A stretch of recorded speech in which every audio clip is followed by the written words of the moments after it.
It is now my pleasure to introduce Attorney General Gregg Abbott. A husband and father, Gregg Abbott understands the importance of preserving constitutional, traditional values like faith, family, and freedom for future generations.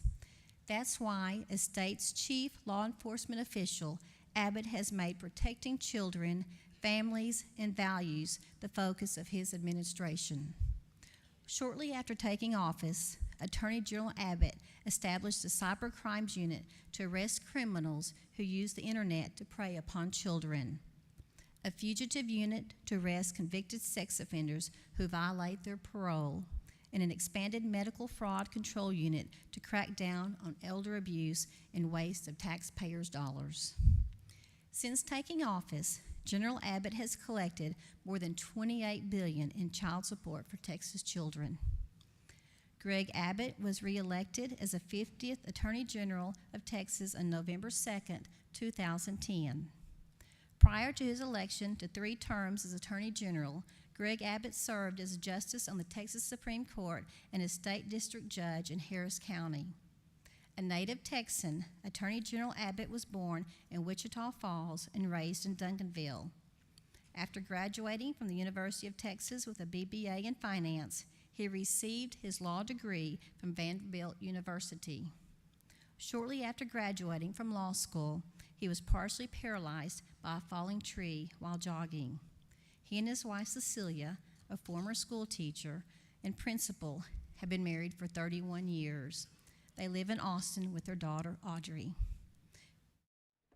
Well, thank you all so very much. I appreciate the introduction, but also appreciate the warm welcome. And considering the time of day and the number of people that you've already had speak to you today, also considering that I think that you were about to go on to a break right before another speaker was coming up, I think I will employ one of the lessons that I learned when I served on the Supreme Court of Texas. One thing Supreme Court judges do is they travel around the state speaking to conventions like this. And I was speaking at one year, and I was the next speaker, and I pulled up through the doors in the back, and I pulled up alongside a lawyer, and I kind of wanted to get a feel for how things were going, so I asked him, well, how are things going? Well, he looked at me and said, well, things are going pretty good so far, but our next speaker is one of those long-winded judges, and you know how that goes. I said, well, do you have any idea who I am? He said, no, I have no idea. I said, well, I'm Judge Gregg Abbott, and I'm the next speaker. But you could tell that he was a quick-witted lawyer because he looked back at me and said, well, do you have any idea who I am? And I said, no. He said, great, I'm out of here.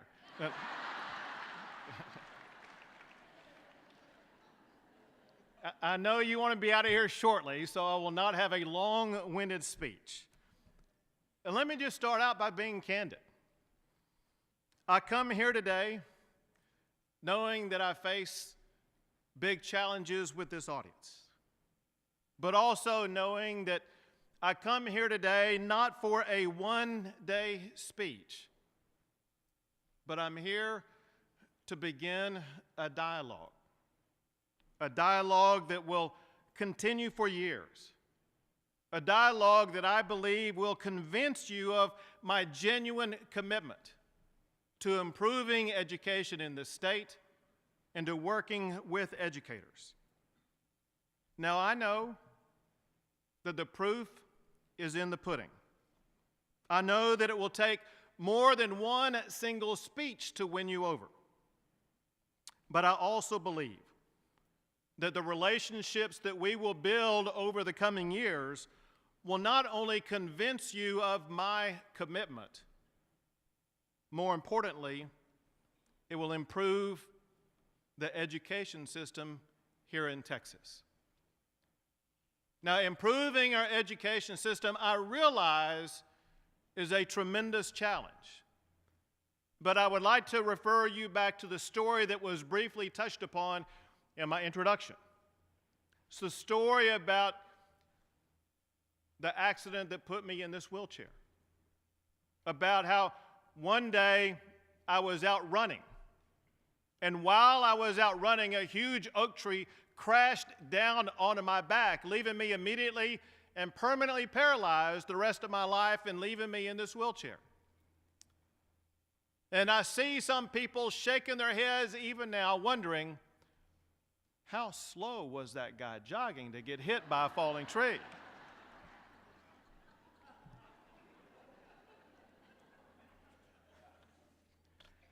But you know, in piecing my life back together and going on to be a judge in the Attorney General, I have realized that our lives are not defined by the challenges we face.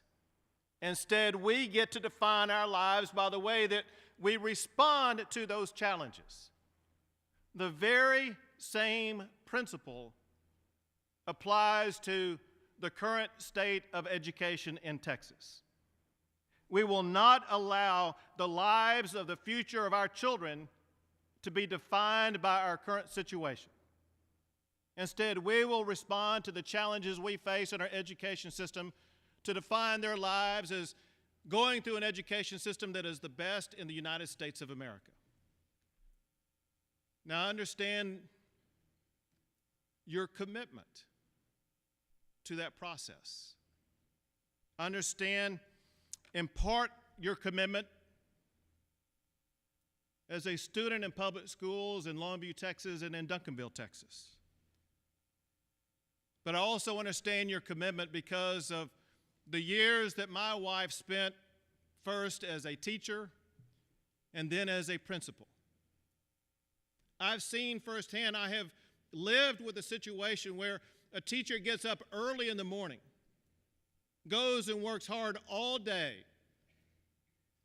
only to come home and spend hours on the telephone with fellow teachers, with administrators, with parents, with children, doing all that before getting around to grading the lessons of that day and then preparing the lesson plan for the following day.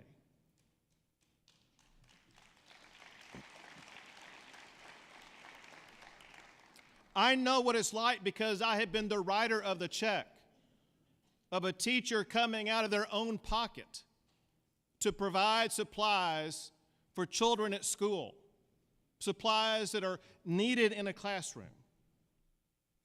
So I've seen the challenges that too many of you face. Some of you also may in fact know my wife, Cecilia, from her service on the State Board of Educator Certification. But of all those things, candidly, the way that I see the commitment of what you do more profoundly now than in any other way is in my role as an active parent of a high school teenager. And I know that what you all do is far more than a job. What you do is a genuine calling. And I know that what you're doing is making strides at improving education in this state. And we're seeing some tangible results from your efforts. In the last recorded year, we saw an all-time record high in the number of students who had graduated from high school. But we also know that the state of Texas is lagging behind where we need to be in things like reading and math.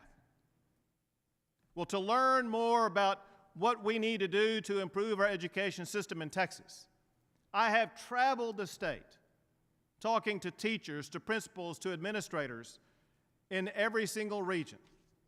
And I've heard a lot. I've heard that our public education system is too centralized, with a one-size-fits-all solution mandate being pushed down from the top.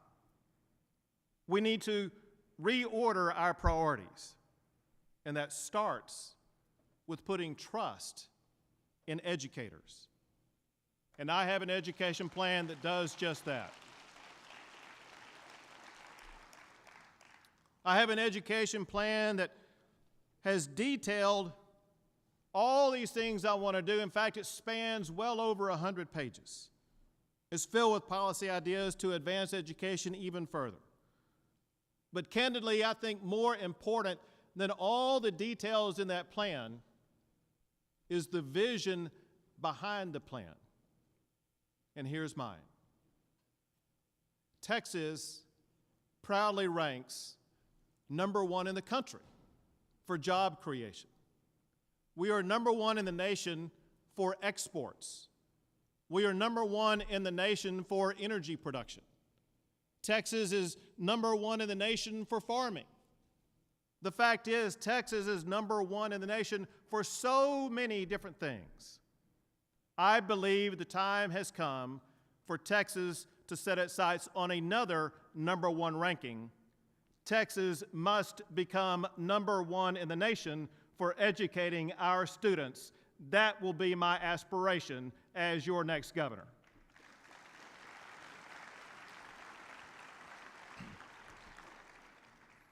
So where and how do we start this process down the pathway toward becoming #1? For me, it starts of thinking about my first grade teacher at Pinewood Park Elementary in Longview, Texas, Miss Martin.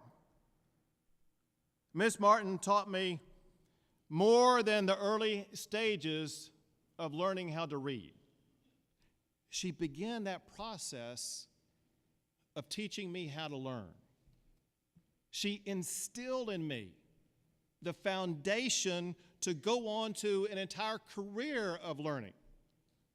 That is the process that must be replicated across the state. To build a solid foundation that will help students advance further and faster as they progress through their grade levels, Texas should strive to have every child possible reading and doing math by grade level by the time they finish the 3rd grade.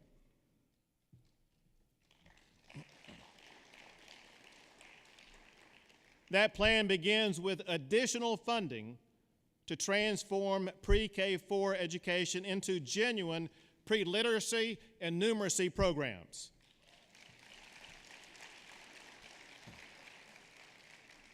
That includes additional funding for pre-K-4 teacher training.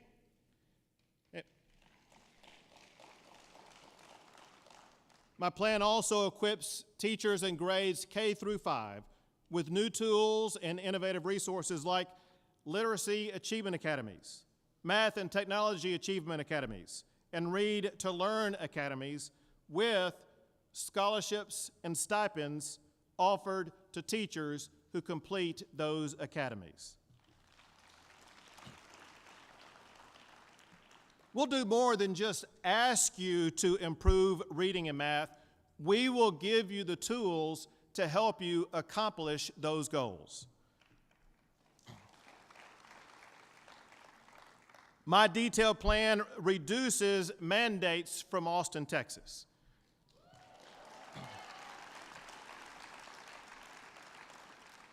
We know that teachers, that principals, that parents know far better how to educate our kids than do a bunch of bureaucrats at the Capitol here in Austin, Texas.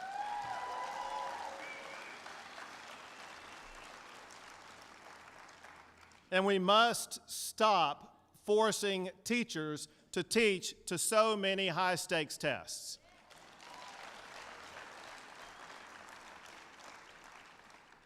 The goal of education isn't to force children to learn how to take some 4-hour test.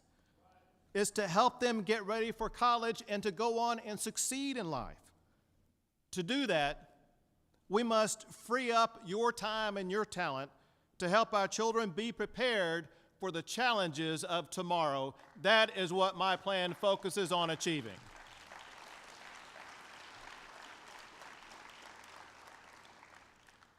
We also must do more to help our students get better connected with advanced technology. We must prepare students not only for the next generation of STEM-related jobs at places like Apple and Dell and Google and Facebook. We must also help them be prepared for the high-paying, skilled technical jobs that are in abundance across Texas.